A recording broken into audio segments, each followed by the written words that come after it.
Jared Dillian. Own your money, own your life. I'm Jared Dillian. This is the Jared Dillian Show. If you want to call to talk about your money, please call 844-305-7800. That's 844-305-7800. This is the Jared Dillian Show.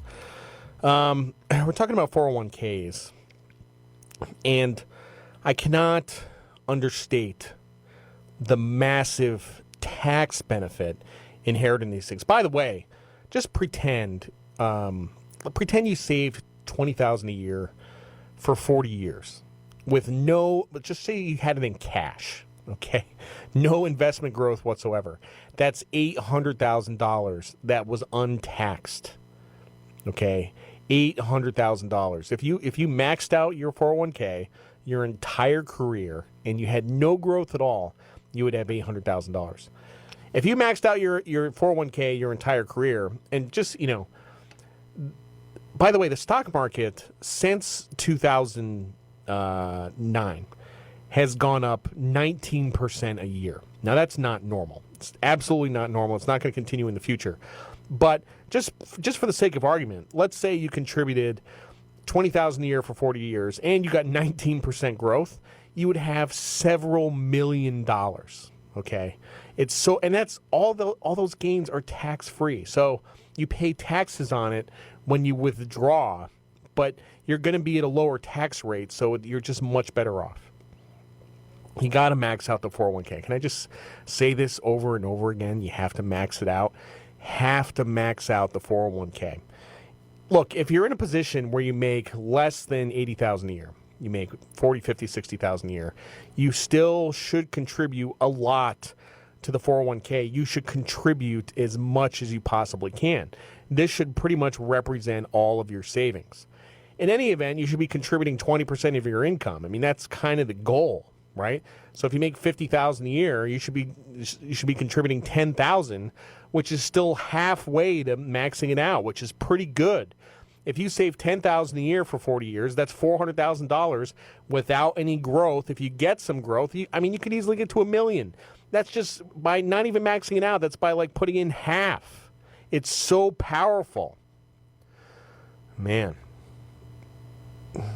So that is the story, people. That is the story. You're going to have a few options in the 401k, and a lot of people don't understand the options. And I understand. It's like you get the drop-down menu, and it's like growth and value and international and small cap and large cap and, just what is all this stuff? And you might not even like the options. If you don't like the options that are in your 401k, I don't have any advice, okay? My advice is to contribute anyway and put your money in something you don't like, because it'll probably go up and it is better than doing nothing, right? And by the way, even if it goes down, it has to go down a lot in order for it to not make sense, because you're getting the tax benefit. So it's actually like if you're saving 25% on your taxes, if you invest in stocks and they go down 10%, you're still better off. You're still better off. So my advice, if you don't understand the options, if you don't know what you're doing, my advice is target retirement funds. And what a target retirement fund is, target date funds, is it's a balanced fund. So it's a mixture of stocks and bonds. And they take your age and you say, okay, I'm 22. Okay, I just started working. And I'm going to retire in 2065. So I want a 2065 target date retirement fund. And today, it's got a mixture of stocks and bonds, but it's mostly stocks. It's 90% stocks and 10% bonds. And in 35 years, it'll be 50% stocks and 50% bonds. And the nice thing about these things, there's no brain damage at all. Right? There's just, it's not hard. You don't have to do any thinking. I mean, you can just blindly plow money into this every year. And that's all you need to do. Like I said, there's no brain damage. Forget about making different choices. Forget about timing the market. Just plow money into this thing. So My criticism of target date retirement funds generally centers around the idea that, well, they're a little too aggressive when it comes to stocks. They have too much stocks. So when I say that a target retirement date fund, which is 2065, has 90% stocks and 10% bonds, it's too much stocks.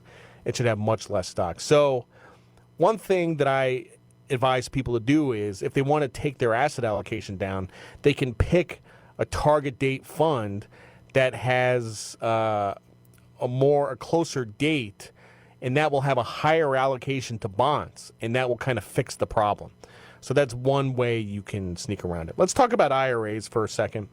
A traditional IRA, you can contribute $5,500 a year. A Roth IRA, you can contribute $6,000 a year. A Roth, you can contribute $6,000 a year, but when your income goes above $120,000, you can no longer contribute. By the way, I found that out the hard way. This was back in like 2001, I guess. And I had been contributing to a Roth, and then I made a contribution when I was making too much money. Then I kind of had to like pay it back with a penalty and all this stuff. It was a lot of paperwork. A traditional IRA, you deduct off your taxes now. Okay. A Roth IRA, you pay the tax on the money now, but you withdraw the money tax-free. And if you go online and you start searching like traditional versus Roth IRA, you will wind yourself up in knots. And Roth IRAs, when they came out in the 1990s, they were super, super popular because everyone's like, tax-free withdrawals, yes. But nobody really did the math behind this. And the math is that if you're contributing to a traditional IRA when you're in your 30s and your 40s, you're in your peak earning years and you're paying a very high rate of tax and you're getting a big deduction. And you're probably going to be withdrawing from this IRA when you're retired, when you don't have any income, when your income taxes are lower and you would be having a smaller deduction.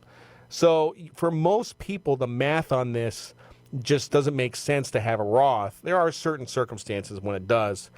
The other thing with the traditional is a bird in the hand is worth two in the bush. Take the tax deduction today. The Roth IRA, who knows if the government is going to honor that promise when it's time for you to retire. I can't guarantee they will honor that promise, but I can guarantee that if you have a traditional IRA and you take that deduction today, take the tax benefit now. As John Maynard Keynes said, in the long run, we are all dead.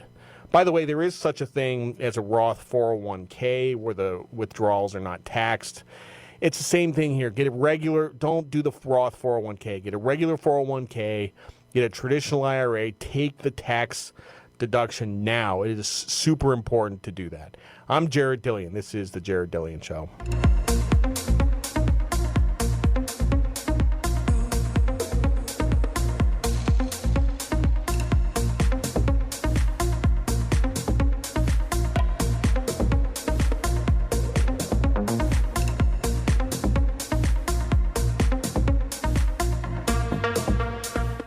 The Jared Dillian Show.